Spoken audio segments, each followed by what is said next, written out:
Revelations.Unveiled. Detroit.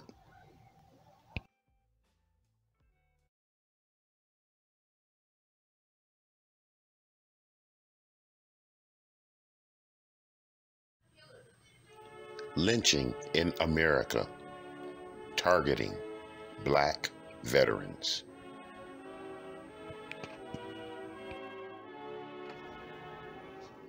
Red Summer. Black soldiers returned from World War I. In the years leading up to World War I, African Americans were nearly 50 years out of bondage, but in the depths of the lynching era. In 1910, approximately 90% of Black Americans still lived in the South, where they faced the daily threat of injury and death at a white person's whim and were deprived of the security and enjoyment of full American citizenship. As a result, African Americans were divided about whether to support the war effort.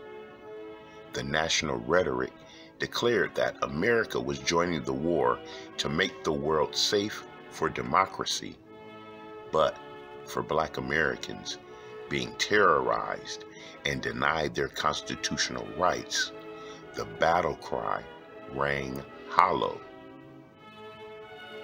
Among African American leaders, views were split. Influential activist and labor organizer A. Philip Randolph was not optimistic that participating in the war effort would improve the lives of Black people. African Americans had sacrificed their lives in every American war since the Revolution, he reasoned, and they had yet received full citizenship. In contrast, W.E.B. Du Bois, a Black sociologist and founding member of the NAACP, advised the Black community that while the war lasts, African Americans should forget our special grievances and close our ranks, shoulder to shoulder with our white fellow citizens and allied nations that are fighting for democracy. Some 380,000 African Americans headed or heeded Dr. Du Bois's advice and served in the armed forces during World War I.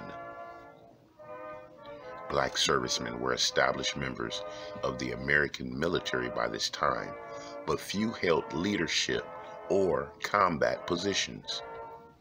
The majority of Black soldiers were assigned to labor and stevedore battalions that built bridges and roads and dug trenches behind the front lines. This work was essential to the war effort, but white officials' conscious efforts to confine them to a lesser status within the military increasingly frustrated Black servicemen. Due to prejudice and racism, the armed forces remained largely opposed to placing Black soldiers in combat. While 200,000 Black soldiers were sent to Europe during World War I, only about 42,000 saw battle. As one historian observed, Black soldiers anxiously awaited the chance to demonstrate their valor on the battlefields and to win the democracy they had so longingly strived for.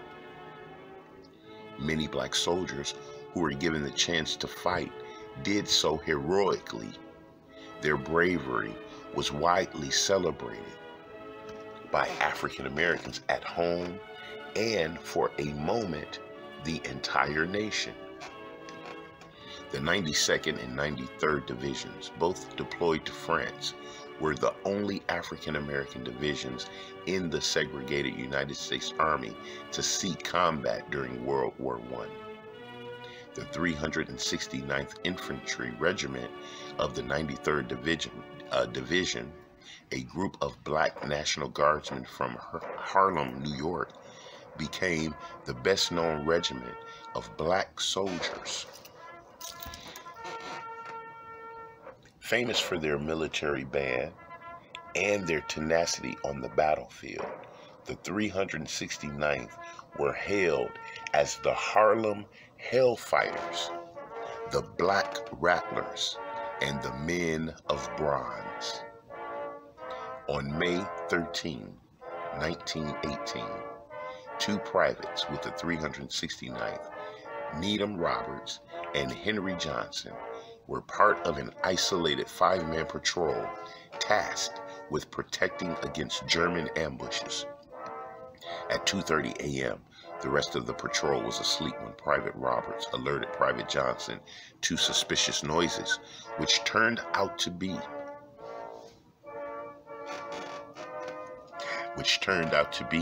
the snapping of wire cutters.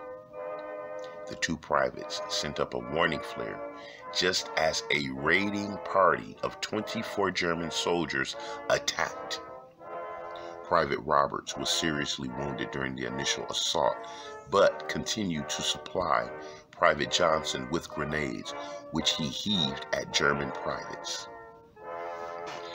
And Private Johnson was shot several times, but when his gun jammed as the Germans descended into the trench, he fought them off with his hands and the butt of his rifle, killing two and preventing them from taking Private Roberts prisoner.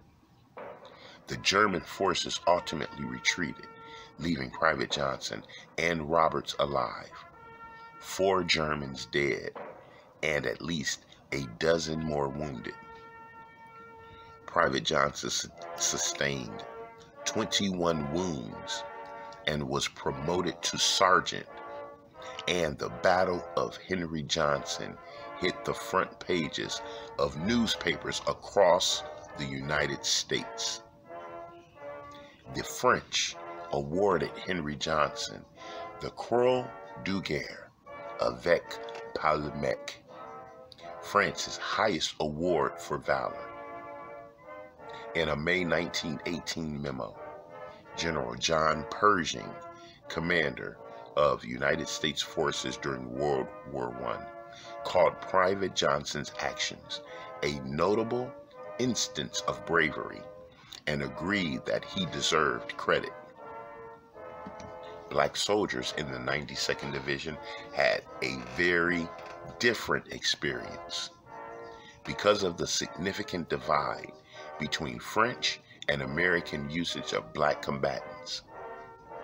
Unlike the 93rd, which was assigned to work with French troops, the 92nd was attached to the United States Army, which tolerated hostility toward black troops and vehemently opposed placing them in combat.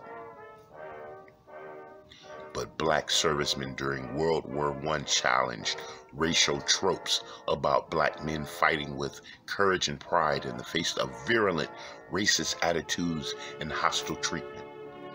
Nevertheless, if African Americans learned a lesson from the experience of black combatants and non-combatants, it was to never again underestimate the depths of racial bigotry and its ability to pervert the ideals the nation supposedly fought for. Returning African American veterans were met with a familiar, tenacious, and violent white supremacy, and their status as veterans made them special targets for white aggression. Though hailed as heroes during the war and hailed as a supreme example, Sergeant Henry Johnson was almost completely disabled from his wounds. Subject to racially discriminatory administration of veteran benefits, he and many other black servicemen were denied medical care and other assistance. After he publicly objected to the mistreatment of black veterans, Sergeant Johnson was discharged with no disability pay and left to poverty and alcoholism. Henry Johnson, patriot and war hero, died penniless and alone in 1929 at just 32 years old. In Congress, the fear that returning soldiers posed a threat to racial hierarchy in the South was a matter of public record. On August 16, 1917, Mississippi Senator James K. Vardaman spoke on the floor of the United States Senate, warning that the reintroduction of black servicemen to the South would inevitably lead to disaster. For Senator Vardaman and others like him, black soldiers' patriotism was a threat, not a virtue. Impress the Negro with the fact that he is defending the flag. Inflate his untutored soul with military airs. Teach him that it is his duty to keep the emblem of the nation flying triumphantly in the air. And, the senator cautioned, it is but a short step to the conclusion that his political rights must be respected. White Americans also feared that meeting black veterans' demands for respect would lead to post-war economic demands for better working conditions and higher wages, and would encourage other African Americans and would encourage other African Americans to resist Jim Crow segregation and racially oppressive social systems and customs. Veterans' experience with firearms and combat exacerbated fears of outright rebellion. In addition, the prevalent stereotype of black men as chronic rapists of white women, frequently used to justify lynchings, was amplified by accounts of wartime liaisons between black troops and white French women. Such acceptance by French women, it was claimed, would give black veterans the idea they had sexual access to white Southern women. So, as black soldiers returned home to enjoy peace, many Southern whites literally prepared for war. Racial violence targeting African American veterans soon followed. Countless African American veterans were assaulted and beaten in incidents of racial violence after World War I. At least 13 veterans were lynched. Indeed, during the violent racial clashes of Red Summer, it was risky for a black serviceman to wear his uniform, which many whites interpreted as an act of defiance.